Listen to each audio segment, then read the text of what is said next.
The Beechcraft Bonanza was introduced in 1947 and was in continuous production longer than any other aircraft. It is an all-metal American general aviation aircraft with 6 seats and a single engine. More than 17,000 Bonanzas of all variants have been built, produced in both distinctive Vee-tail and the conventional tail configurations.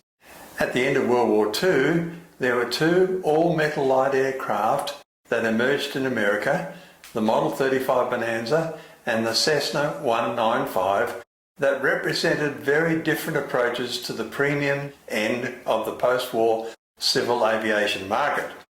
With its high-wing, 7-cylinder radial engine, fixed tailwheel undercarriage and roll-down side windows, the Cessna 195 was little more than a continuation of pre-war technology. The 35 Bonanza, however, was more like the fighters developed during the war, featuring an easier-to-manage, horizontally opposed 6-cylinder engine, a rakishly streamlined shape, retractable tricycle undercarriage and low-wing configuration. Designed by a team led by Ralph Harmon, the Model 35 Bonanza was a relatively fast, low-wing monoplane built of metal at a time when most light aircraft were still being made of wood and fabric.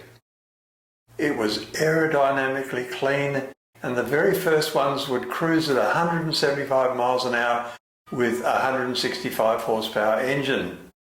The initial price of the Bonanza was $7,345, worth about $87,240 today. It was marketed as a business aeroplane and was certainly within the budget of wealthy individuals, such as doctors. A total of 10,403 Vee-tails were built, the last one in 1982. Right from the beginning, the aeroplane had a high incidence of in-flight structural failures, due mostly by the aircraft being flown outside a flight envelope. Inexperienced or over-fatigued pilots would lose control and overspeed, stressing the airframe. The airplane had light control forces, and while it was stable in pitch, it was less so in roll. If a pilot was flying on instruments in cloud, he had to be both good and attentive. Left to its own devices, a Vee-tail would be in a spiral dive in a heartbeat. It has been calculated that a visual flying rules pilot entering cloud could lose control in just 174 seconds. In the beginning, most Bonanza operations were VFR.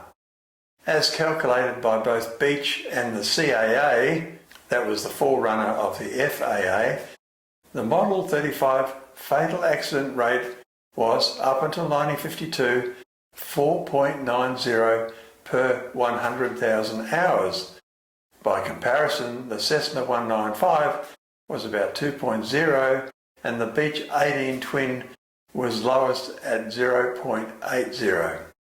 In later years, the Vee-tails had comparable accident rates to other high-performance singles with regular tails. The fact was that Bonanzas with regular tails seldom had structural failures. They did have just as many loss of control accidents, however. The difference was that regular tail Bonanzas had fewer in-flight structural failures. The Vee-tails didn't make it to the ground in one piece. It was determined from their wreckage that when the aeroplane was operated in excess of the never exceed speed, the unsecured leading edge of the stabilizer would fail first in an up or down direction. Even though the aeroplane met their certification standards, it was determined that anchoring the leading edge of the stabilizer to the fuselage at the root would minimise this and give the pilot a little extra time to recover from an overspeed condition.